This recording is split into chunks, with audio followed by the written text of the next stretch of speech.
coming to our Harvest Live, whether it was an invite from a friend, whether you're a part of the Harvest community, or you saw a Facebook advertisement. Shout out to my man Nick Doherty over there, which we had quite a few of those. I'm excited for you all to be here today. I feel like there's a reason for every moment in our lives, and at some point, something triggered your mind to say, I got to show up tonight. And I believe this will 1,000% be worth it for you. I'm excited about what we have in store tonight, and just to give you a little bit of background for those that are new, you may see some logos over here called the Harvest Performance Growth Community. This is a community that I facilitated probably 4 years ago. Ultimately, it's a network of business professionals focused on personal and professional development. We bring in guest speakers from all over the world to come in and coach. And we have a whole community that's ultimately a peer community that helps and serves each other, holds each other accountable, and most importantly, roots for each other. Throughout this community, we get the opportunity through this journey to meet some incredible people, not only who are members, but also the speakers that we bring in. And I'm excited for this panel that we have for you tonight. And the reason why, if you saw the title of this, it was, I called it the Own Your Greatness Harvest Live, and I want to give you a little bit of backstory so this really plants a seed in your mind. I'm a firm believer that whenever you show up to anything, you got to train your mind to actually be present and tell yourself, I'm going to find that nugget today that's going to either change my personal life or professional life, because the reality is what you look for, you will find. That's the reality, right? So if you're here, if you're not present, if you're on your phone, if you're thinking about all the other things you got to do after this, you will be here wasting your time, and you will miss a ton of education and inspiration from some incredible panelists that we had the opportunity to have in front of us today. So a little bit of the background of the story, Own Your Greatness, is I was at a retreat a couple months ago, and I met this lady, and she was built this big business. She was in the military. And, she got out, and I was asking her, I was like, so what do you do now after being in the military, shooting rockets, leading, squads in Afghanistan, you name it? She was like, well, I'm in the pesticide business. I was like, wow, that's pretty crazy. And then she started telling me about how we have 1,000 accounts this year, and next year I'm going to triple it. We're going to have probably 3,000 accounts leading into this next year. I was like, oh my gosh, that's incredible. So we started talking. I started briefly telling her a little bit about this community. A week later, I get a message on LinkedIn. It was from one of her friends in Atlanta. And this lady reached out to me. She was like, hey, my friend LaToya met you at the Life Guides event, and she told me to reach out to you because I want to, veer off and coach and consult and help people with what I have been able to accomplish. So I was like, yeah, absolutely. I don't know it all, but all I can do is tell you what my experience is. So I got on the call with her. And meanwhile, this lady was starting to tell me she ran this company, all these incredible acknowledgments, ran major companies, built it to this, led thousands of people, you name it. But when it came to her discussion, she was just asking me basic questions of, she kept kind of getting away from the fact that at the end of the day, she was more qualified than anybody to do what she wanted to do, but she was just in her own way. And I was talking to her, and I was like, what's stopping you from doing this? What's stopping you from helping this individual or starting this company? She's like, can you hear me? She was like, and she just, kept like beating around the bush. And I was like, you're just in your own way. Like, you're qualified to do this, right? And then she started laughing. And then within that split second, she was like, you know what, Devin, it's so funny. One of my mentors recently said to me, you have to own your greatness. And when she said that, it really was profound for me because, for my own self, right? At some point, you have these visions in your mind of where you want to go. And when you own that greatness, you get to that. And then at some point in your life, you always come against the spot where you feel like you're not enough, right? Where you feel like you're not qualified to do this, or you have limiting beliefs, or you're scared. And then something has to happen. A moment has to happen. Like Tony Robbins said, everything happens in moments. And I believe tonight is going to be a moment, hopefully for a lot of you, where you put your foot down and you cut everything else off, your limiting beliefs, what your track record was, what you did a year ago, what your family thinks that you should be doing, what the world thinks that you should be doing, and you actually have the guts to put your foot down, own your greatness, and go after what you truly believe God has intended for you. And this event right here, this Own Your Greatness event, we're going to have an opportunity to hear these incredible ladies not only tell their story, but share with you the time in their life when they owned their greatness and stepped into who they were meant to be. And, you know, the reality is wherever they're at right now, there's going to be another time in the near future where they need to own their greatness again, because now they're going to chase the next level of greatness.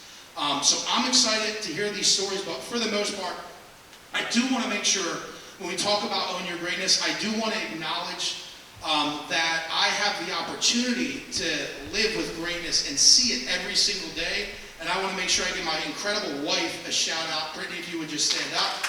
This is my wife. Obviously, I could have her on this panel too, but I feel like I would be choosing the right on the panel. But I do want to acknowledge that she was one of the people that inspired me. You know, last month was Women History Month, and she was speaking on a panel. And, you know, sometimes you go to a lot of these events, and the reality is it's a lot of guys speaking at these events. And I'm like, this is crazy. The stuff that I witnessed, the women that I meet, these women are more qualified than some of these clowns that are on this stage. And, you know, they need to be more on stage. And as, you know, she was speaking, you know, I just kept thinking about the incredible things that she's able to accomplish as a mother, which is a full-time CEO job in itself, but also balancing being a mother of 3 kids, executing at a high level, running an amazing household schedules, you name it, and then crushing it in business. And, you know, I just do want to make sure that you know that I appreciate that and I acknowledge your greatness, babe, and I love you. And all that little ushy-gushy stuff is over now. So now I want to get to the panel.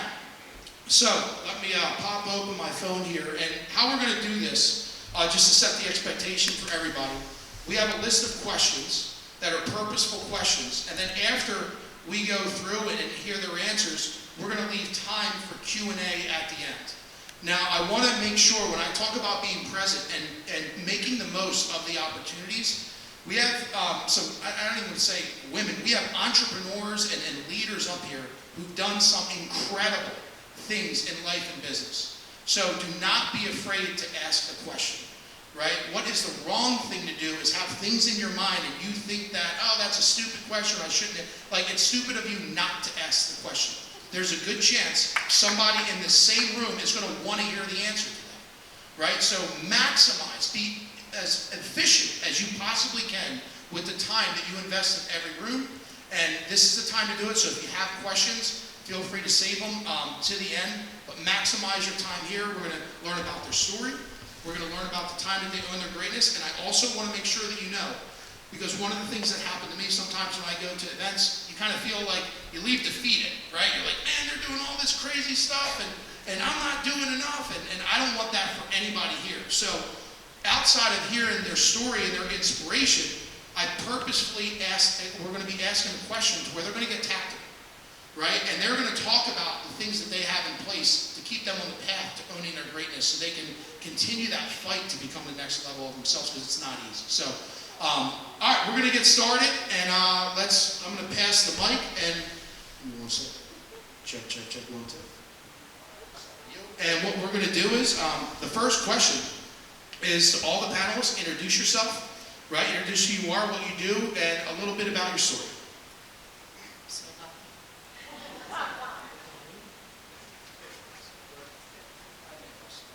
Check, 1, 2.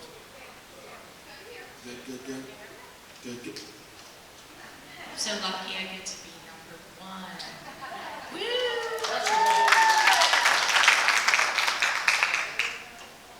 So my name is Maria Quattrone, and I run a real estate company in Philadelphia, Remax at Home. And I've been in the real estate industry for 21 years. So I want to take you back, though, to my first sales job when I started and how I got to be where I am today. I was at a tender age of 11 years old, and I would always pick up the mail at my house. I found this little advertisement that said, okay, you can sell wrapping paper, Christmas cards, Hanukkah cards, and for each item you sold, they were $4 each. Make $1. So my why was I wanted to buy presents at the Christmas bazaar for my family for Christmas. So I went out and I door knocked all around the to 128 people or people. I sold 128 of these Christmas and wrapping paper, and so the door knocking started very, very, very early in my career. And from there, paid my way through college. First I went to Philadelphia Texas and Temple University is where I graduated. But I worked full-time with bartending, waitressing, and at ShopRite during that time, so that I basically had very little debt when I came out of school. But one of the things that was a turning point was at ShopRite, which, by the way, if you've never worked in a grocery food store, it's the absolute worst job ever. I was a cashier. If I heard one more person in the Marlton ShopRite tell me, "Don't pack my bags like that. I don't like it like this." Anyway, I digress. But it was horrible. And I remember standing there saying, I just have to finish college. I have to get out of here. And that was one of the things that just really kept me going. And I remember it very so clearly to the day of when I said that. I said, I'm going to be a successful radio, TV salesperson, because that's what I wanted to do. I wanted to be in media, and I wanted to sell advertising. So I finished, and I had my first job I started 2 days after college graduation. And I worked for WMGM TV 40, and it was May of 1994. I got there, and now I'm driving. At the time I was living at my parents' house in Medford. I was driving from Medford down to the shore every day, and I got there and they gave me a pen, a notepad, a yellow pages, and a film. And they said, go at it.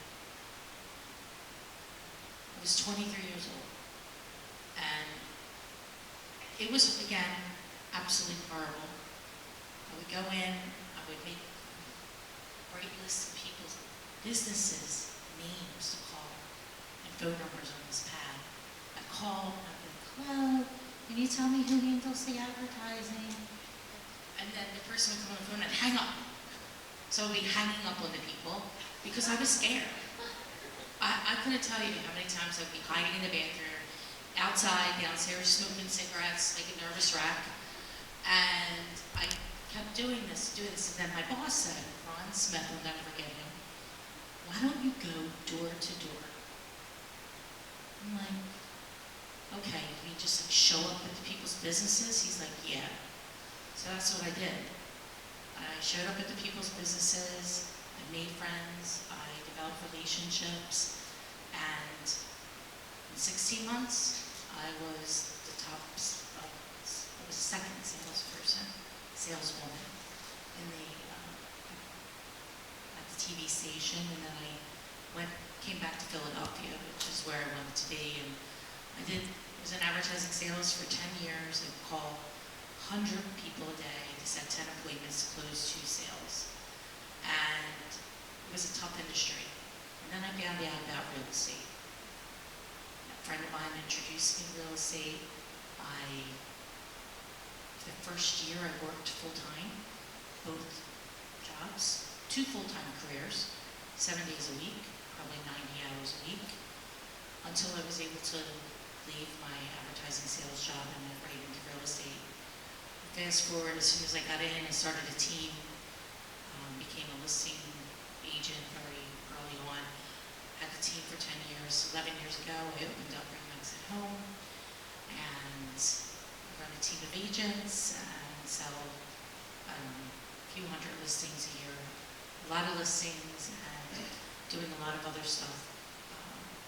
I launched 5 years ago a podcast called Be the Solution. I'll talk about that a little bit later. Further questions? I do want to add something to that too. In the beginning, you heard her talk about 11 years old door knocking, right? And I just want you guys to understand the timeline of these things and how sometimes your journey will build you into the person you need to become in the future. Door knocking at 11 years old, taking a Yellow Pages phone book and making phone numbers, and calling phone numbers. Now, she hasn't mentioned this because she's being humble right now. the lady has sold close to $1 billion in real estate in Philadelphia. She's like the leading powerhouse female name in all of Philadelphia, which is a extremely tough business to be in, real estate in Philadelphia. And not only that, this past month, she did a challenge to get 100 appointments, 100 listing appointments. She not only got 100 listing appointments in 1 month, which most realtors will not do that their whole year. She got it in, she got, what, 130 appointments in 1 month. Is that correct? Now, can you, hold on. Hold on. Now, can you share briefly, can you share the math of, like, people think, oh, well, that's just 132 appointments. What does it take to get to 130 appointments? Can you just share what that looks like? 1,067 phone calls, 376 conversations, converted into 132 appointments. And it was epic in a lot of ways for me, because what I realized, and this is actually part of the question, but what I realized was we are more powerful beyond our own belief. And we put limits on ourselves every single day. Because that amount of appointments that I did, 132 sets of comps and appointments, was 3 times my personal best. So we have so much more, each of us, to do than we're really doing, and we sell ourselves short. So. Awesome. Give Maria a hand. So, it's going to be more inspirational.